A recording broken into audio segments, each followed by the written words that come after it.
Welcome, everyone. Today, we're going to explore a fascinating topic: how a man's brain picks his crush. The title of our presentation is How a Man's Brain Picks His Crush, and the subtitle delves into the science behind attraction. Over the next few slides, we'll uncover why certain women suddenly capture a man's attention, why she stays on his mind, and what's really happening in his brain. We'll look at this process step by step, revealing the biological and psychological mechanisms that drive attraction.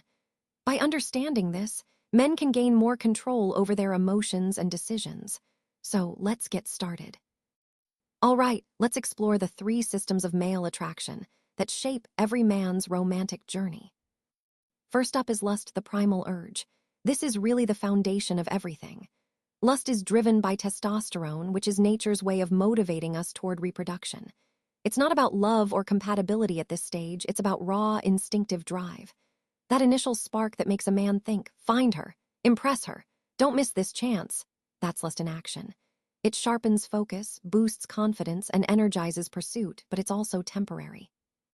It's designed just to get us moving toward potential partners.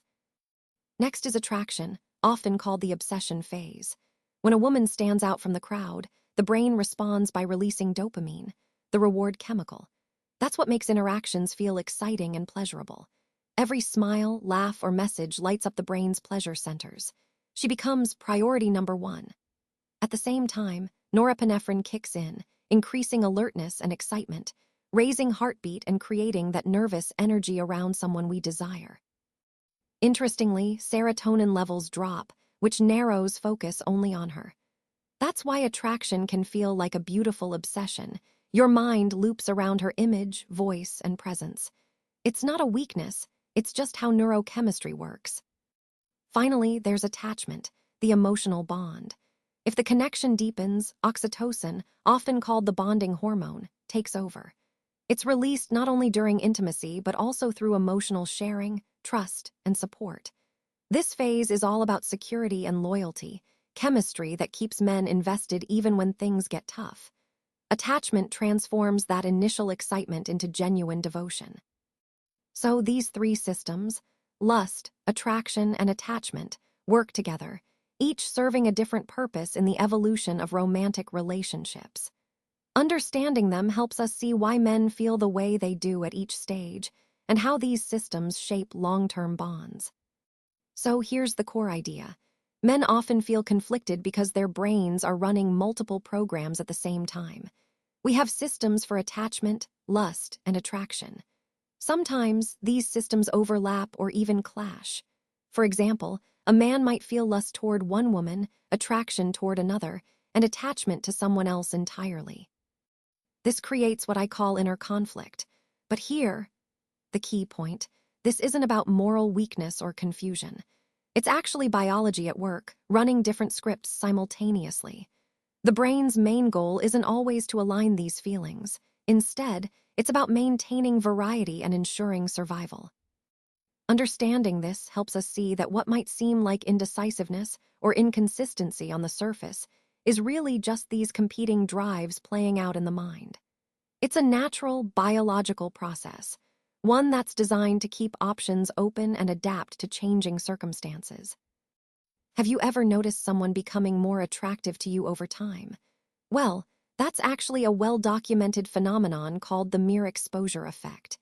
It explains why, sometimes, attraction doesn't hit us immediately but grows gradually. Basically, our brains have a bias toward familiarity. When we see someone often, a coworker, a gym buddy, a friend, it's not just about recognition. Over time, our perception of their attractiveness can increase. This happens because familiarity creates a sense of safety. And let's face it, feeling safe around someone makes us more comfortable, which naturally enhances our connection. So, what this slide highlights is that familiarity isn't just about recognizing someone. It's about developing a deeper, more genuine attraction because safety and comfort foster connection.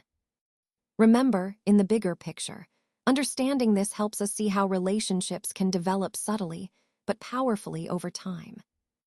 Let's talk about the subconscious comfort that early caregivers provide. Research indicates that men are often instinctively attracted to women who remind them, on a subconscious level, of those key emotional figures from their past, usually caregivers like their mother or other nurturing figures. Now, it's important to understand that this isn't about physical similarity. Instead, it's about emotional resonance. For example, a similar laugh, a nurturing tone, or even an emotional rhythm that feels familiar can activate a deep sense of trust and safety. It's like your brain recognizes something comforting from the past, even if you're not consciously aware of it. So, in essence, a man's brain interprets certain emotional cues as safe, reliable, and trustworthy, almost like a signal that says, "This person is emotionally safe for me," even if he can't quite explain why. This idea helps us understand some of the deeper, subconscious reasons behind attraction and connection, which ties back to the overall theme of emotional security driving relationship choices. Now, let's talk about the matching hypothesis and why compatibility really matters in relationships. The male brain, as many studies suggest, is constantly scanning for balance. It's asking itself, does she match me in values, appearance, lifestyle, or personality? This subconscious process helps men pursue women they see as realistic and harmonious matches. This isn't just about chemistry, it's about a deeper, more stable connection. Compatibility acts as a kind of emotional safeguard, reducing chaos and increasing the chances of long-term stability. So, if you find yourself suddenly drawn to someone you previously overlooked, it's probably not just a random spark. Your brain might be recognizing an alignment it hadn't noticed before. Let's break down what we mean by alignment. First, values alignment, sharing core beliefs and life goals. That creates a strong foundation. Then, lifestyle harmony, similar daily routines and social preferences. That makes day-to-day life easier. And finally, personality match, complementary temperaments and communication styles. That helps you navigate conflicts and foster understanding. All of these elements work together, reinforcing the idea that compatibility isn't just a bonus. It's essential for a lasting relationship. So here, where it gets really fascinating. When true attraction hits, a man's brain turns into a biochemical playground. First, we have dopamine, which makes every interaction feel incredibly rewarding, almost addictive, and deeply meaningful. It's what fuels that desire to keep pursuing and engaging. Then there's norepinephrine, which ramps up excitement and alertness. Think of that electric feeling you get when you're anticipating something exciting. It's all about that heightened state of arousal and focus. On the other hand, serotonin levels tend to drop, which narrows your focus and can cause obsessive thought loops, like constantly thinking about the person. Together, these chemicals create what I call the emotional high of infatuation, a mix of motivation, anxiety, joy, and fixation. It's nature's way of grabbing your attention and pushing you to pursue. This biochemical cocktail explains why attraction can feel so intense and almost uncontrollable at times, tying into the overall theme of how our biology influences our emotions and behaviors in pursuit of connection. Now, moving on to the next point, let's talk about what I like to call the X factor, something that goes beyond biology and chemistry. Not everything about attraction can be reduced to what we see or analyze scientifically. Sometimes, a woman just stands out in a way that defies logic. Psychologists refer to this as the X factor, a kind of unique emotional alchemy between two people that science can't fully explain. You might find that she doesn't fit your usual type, but still, you feel more alive, more authentic, and more yourself around her. That's because this sense of rightness isn't about physical features or logical compatibility alone. It's about that mysterious space where emotional resonance and soul-level recognition come into play. So, what this tells us is that attraction isn't just about what's on the surface or what fits a checklist. It's about those intangible, almost inexplicable connections that make you feel truly seen and understood on a deeper level. And that's a powerful reminder of how complex and beautiful human connection can be. Now, let's talk about the slow burn effect, which is all about how love can develop gradually over time.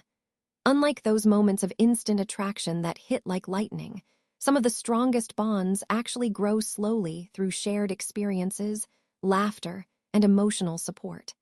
This process is what we call the slow burn effect, where connection gradually reshapes desire. For example, a man might not notice her at first, but as trust builds between them, her value in his emotional world increases. This kind of attraction is particularly stable and enduring because it's rooted in respect and a shared history, rather than fleeting excitement or superficial charm. We can see the stages clearly. It starts with initial acquaintance, where attraction might be low and neutrality high.